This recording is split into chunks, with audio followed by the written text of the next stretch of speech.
Pastor Tim, and alongside Pastor Rich. And I might sound like I'm in a can or far away or whatever it may be, but that's because I'm not sitting at my desk with my microphone and all of the things. But that's all right, because I'm not the main person talking anyways. That is going to be Pastor Rich. So it was a great weekend, I heard. I wasn't here. I was over on some distant island somewhere. Yes. We some secret unidentified location. Yes, an undisclosed location. But I survived, and I'm back. Looking forward to this week. So I'm just going to pass it over to you. So Pastor Rich, we had a good weekend this past weekend. Talk to us about where we were, some things that you really wanted to drive home with one of the churches that we spoke about, and then where we'll talk a little bit about where we're headed this coming weekend. Sure. Well, this week was a good weekend, and everybody did a good job filling in and with all that was going on. A lot of, there's just never not something going on around here anymore. And as much as we try not to do that, but we do that. So this week was the church in Thyatira, which Jesus spoke to the most. You could argue that he's the hardest on them. Although that's hard to say just because he's hard on all of them in that for the most part for that degree. But this church was about, as opposed to Ephesus, who was about doctrine and lacked love, this church had a lot of love, but it lacked doctrine. And because it didn't have that strength to it, it allowed this person, Jezebel, to come along and who was speaking and influencing and causing the church to go in a different direction. And Jesus is very hard with his description to her and saying that he's offered her time to repent, and she didn't do it. And because of that, and people don't like this language, but guys, you didn't come up with it and I didn't come up with it. It's his language. He says, I'm going to kill her kids. And we don't like that picture of God, but the picture there is that the picture that we get in Thyatira is that Jesus is judge. And so that's the picture he's given to him. He's very hard on this church because the turmoil that's coming up is from within. And because it's coming from within, we always have to remember in church life that most of the internal struggles are harder than the external. We expect the world to not agree with us on anything. In this culture, we shouldn't expect them to agree with us on anything, quite frankly, when it comes to cultural issues. But when it comes from within, it causes all kinds of problems. And we talked about that, things like personalities that can come up and how that can drive people and to do that. Authority. Nobody was challenging her. And why was nobody challenging Jezebel? Well, one, they're probably afraid of her. Two, they probably couldn't because they didn't know. They couldn't refute what she was saying because they had no doctrine, but they loved and they were good in that sense. And so that led to a theology problem. They didn't really know what they believed. And so the point of the whole week was about God wants love and doctrine, spirit and truth, grace and truth. We, as a church, we want to have both. Both are important. Doctrine dictates our love. We love because Jesus loved. That's a doctrinal statement. And so I spent a lot of time talking about those. In the second service was a little different. I really spent a little more time on the whole cult personality thing because they're driven by celebrity culture, very much so. Whether it's YouTube influencers or all of these people that are coming to young people's lives who access technology like we're doing now. I mean, we're doing this. We do this to help influence. And so, and as I've come to learn, the term is now influencer. It's been that way for a couple of years. And and people listen to all kinds of people who are influencers that may not necessarily have a whole lot of doctrine that agrees with your worldview. I mean, and I could think from the adult end. I could think of like a Joe Rogan. And I don't know Joe Rogan's faith. I know he's having some people on there that he questions and all that kind of stuff like that. But he has a lot of he's an influencer, and the big YouTubers whose names I usually don't remember. My kids tell me them, and I'm like, "Who is that?" They're like, "Oh, they're a YouTuber." I'm like, "Oh, okay." And doing that. So what we need to do is we need to live as children of light and the truth, and that's what we kind of talked about. It's both. We got to have both. That's why we preach the Bible. That's why we think doctrine's important. We think truth's important. But we also believe grace is important and love is important, and they're not mutually exclusive. So that was kind of the theme for Thyatira as we came to that this week. Yeah, well, and it's a delicate balance. Mm-hmm. You know, doctrine is important, but you don't want to be legalistic, right? And love is important, but you need to be aware of your surroundings. So, you know, it's tough. Actually, last night with the students, we're going through a series on Revelation as well with students, and so last night we did a flyover over all 7 churches, right? Mm-hmm. And really, like at the root of what all these 7 churches are struggling with, it's the concept of faith. Either they have it or they don't, and it expresses itself in a lot of different ways. And I love that you mentioned spirit and truth, right? There is a balance of the two. It's not just spirit; it is also truth. And so, yeah. So where are we headed this weekend? What church? What's the main thing as we start to get our hearts right? If you don't know what this podcast is, it's called Looking Both Ways, because we're looking back at what we spoke about on Sunday. If you're like me and you missed the message on Sunday, it's a great way to get context as you're heading into this following weekend. But then it also helps us look forward, to prepare our hearts for worship. We don't ever want to flippantly enter God's throne, and we want to be able to prepare our hearts for worship. So as we prepare for this coming weekend, Rich, what's the main thing that we're going to be looking toward, and maybe some things to be aware of as we head into Sunday? Well, this week is probably the hardest church for people to wrestle with, although he wrestles with a lot of things. It's the church at Sardis, and he says they're dead. All right. And I mean, they're really literally they're on the verge of death. The word he uses is nekros, which is the same word he uses in Ephesians 2 when he talks about you were dead in your trespasses and sins. And so he doesn't he just gives these pictures. He's the 7 spirits. He goes into Acts, but the church, for me, this one's kind of interesting just because, as you know, I do a lot of church stuff. I study a lot of church. I do a lot of things. And so I remember the first time I preached about this church in my first church. It was a church running very small and talking through that. But for Jesus to say you're dead is a very, very hard. But it's about, the theme is Jesus wants his church to have life. And so that's kind of where we're going with this. He's aware of what's going on and he cares about his church. Sardis, is, church. All these churches seem to be like 35, 40 miles from each other, which is an interesting thing to look at in their journey for all of these things. But he's fully aware of what's going on and he cares. Jesus cares when a church is struggling. I've seen a zillion churches that, we always say you can go into a church and you can tell. I have some quotes here that Swindoll, when he talked about the church in Sardis, he said it was a morgue with a steeple. and Vance Havner was an old school preacher guy. He said this: she had it all the show. She had all in the show window, but nothing in stock. And so that's kind of where it's at. He does an autopsy is what Jesus does. It's not a criticism. It's an autopsy. They look like they have life, but they're dead.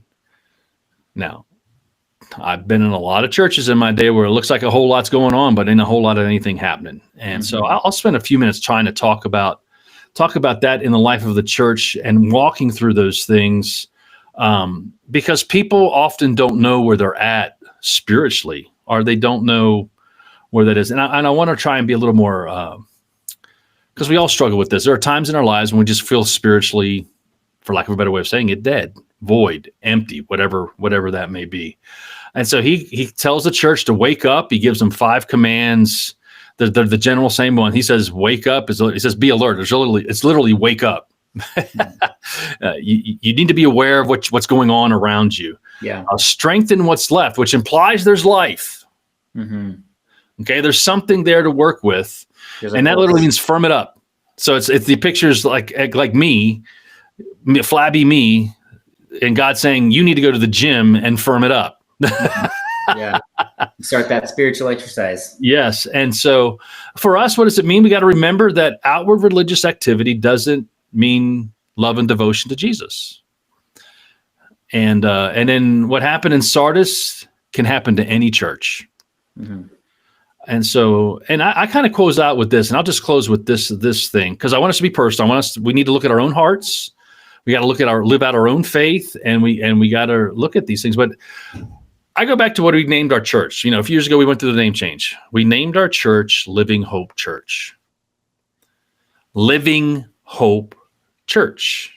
Now, you and I didn't come up with that name. We allowed the church as a whole to come up with the name. And so the challenge for us is we're to live that out. If we're going to be living hope, then we need to be living hope. And I'll close out with that, because the promise is that, again, we'll always conquer, we'll be good, and God knows us, and Jesus says that we're his.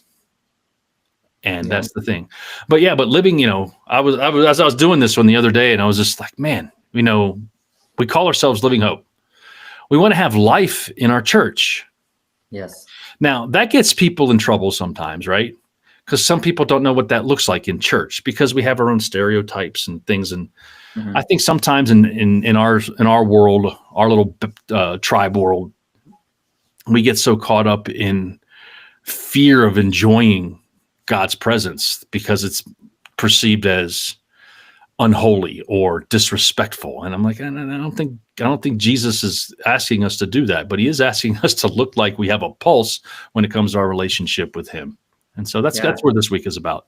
Yeah. And actually the song that we wrote as a church, when the name change was coming out, and just what we want to be as a church, the song Dare to Be, one of the lines that I wrote in there is, we don't claim life without living, right. And it's really easy to claim salvation, to claim that new creation, new life, but then you don't do anything. We actually, with our very first youth group, we used to ask the question, how do you know something's alive? And the students would respond, it does stuff, right? Yeah. I can tell if something's dead, and I can tell if something's alive, and it's not hard to tell.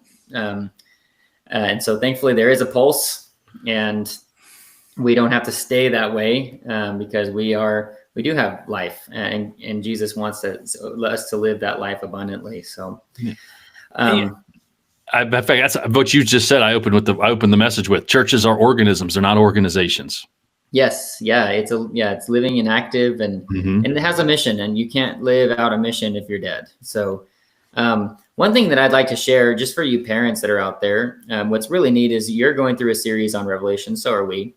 And we actually just put out our March newsletter yesterday, and I wanted to kind of share some stuff. If you're a parent and you're listening to this, just some cool things that you can do to continue to learning outside of this podcast, outside of Sunday mornings. A part of that newsletter, I always try and have project and discussion stuff, just parent resources to continue the learning at home. And here's a couple that I thought were really neat. So something you can consider as we consider to go through Revelation as a church, is number one, a Revelation soundtrack. I thought this was really neat. So for an activity, you choose worship songs that fit different themes that we see in Revelation: holiness, victory, faithfulness, Jesus is King, all that. You kind of create that family playlist, and then as you drive around, it's going to help deepen your understanding through worship, right? So your mindset will be in a Revelation mindset. There's another one that's in there called the Family Endurance Plan. And so for this, you as a family, you sit down, you kind of discuss how believers are called to endure. If you look at Revelation 2 and 3 and 13, and then you kind of create a family endurance plan with prayers, Bible verses, and encouragement for standing firm in your faith, right? To make sure that you're living, right? To make sure that you're alive spiritually as a family, right? And you're really creating a family action plan to make sure that you're pursuing spiritual life. And then a couple of others, the Overcomer Challenge.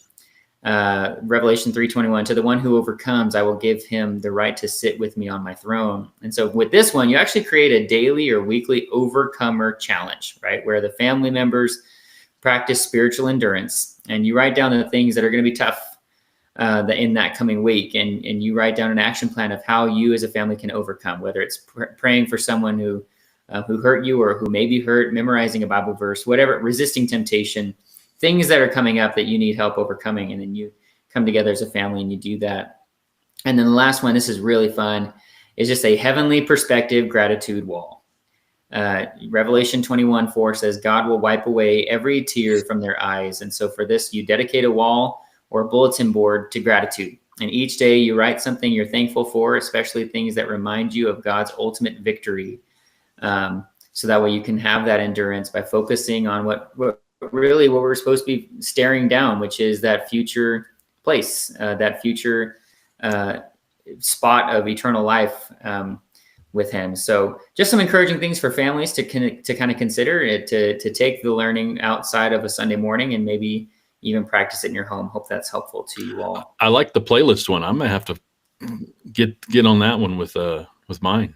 Yeah, there's great. And if you need song recommendations, let us know. Hit us up in the comments and we'll definitely drop some in there. We're actually this Sunday, Rich, I don't know if you know this, the series for the youth is called Get Ready. And it's from the Passover where God told the Israelites to have on their sandals. They needed to be ready to go, right? He didn't give them a specific time, but they needed to be ready to move. And I love that picture especially when it comes to Revelation, that we're supposed to get ready and stay ready. And there's a great song by Daniel Rivera that we're going to do this Sunday. We're going to introduce it to you, and it's called People Get Ready. So if you want to look that up, maybe we'll make a social media post. You can listen. Is that a remake of the old one? No. It's you know the one I'm talking about, right? Yes. Yeah. No, it's not that one. Okay. That's the first thing that came to my head. I'm like, is it an updated remix? Nope. No. So we're going to introduce that this Sunday because, again, this is a series through Revelation. So maybe how about this? What if we make a church playlist and we can advertise it? You guys can follow it. Yeah. But again, I got I got one that, we all have one. I'll send it to you, a couple. Yeah. We'll get those resources. Again, this is just us trying to, like you said, influence, but really it's not us influencing you. We just want to make sure that at every moment throughout your day, you're moving toward the right goal and you're living and active and spiritually in the right mindset. So we want people to have life. We all wrestle with it. We want to try and help people to live life. And, in my Rooted group, we talked about warfare. It was that week where we talked about strongholds and warfare and all that stuff. And you can just, that's the week where you kind of just see where people struggle and with life and they don't have to. And, Jesus gives us a way to not struggle and to live life and to live it in abundance, because that's his desire for us. And that's really, so those are all things that are great ideas to help do that. The gratitude wall is a wonderful idea. To just help you maintain the right focus. And again, just coming together as a family. So if you haven't yet, even if you don't have a student in the youth ministry or whatever, follow that newsletter. And especially because we're mirroring any of the discussion topics, any of the projects that we come up with will work for the main church, because we're all going through the book of Revelation together, and it'll be a good resource for you. And the more resources we can give to you, not so that way you can just stay at home, but so that way you can actually live out the will that God has for your life, the better. So thank you so much again, Pastor Rich, for your time, for investing in this. By the way, happy birthday. Thank you. Appreciate it. Thanks to everybody else who's wishing me happy birthday. I was getting my hair cut this morning, and my phone just keeps vibrating. Bzz, bzz, bzz, bzz, bzz, bzz. Good. Like, I'm not moving. She's got razors on my ear. No way. Well, happy birthday. Thank you. We'll continue to celebrate. And we look forward to this Sunday. We look forward to seeing you all here. Invite somebody new, bring them with you. This is the Looking Both Ways podcast. I'm Pastor Tim. He's Pastor Rich, and we will talk to you next time.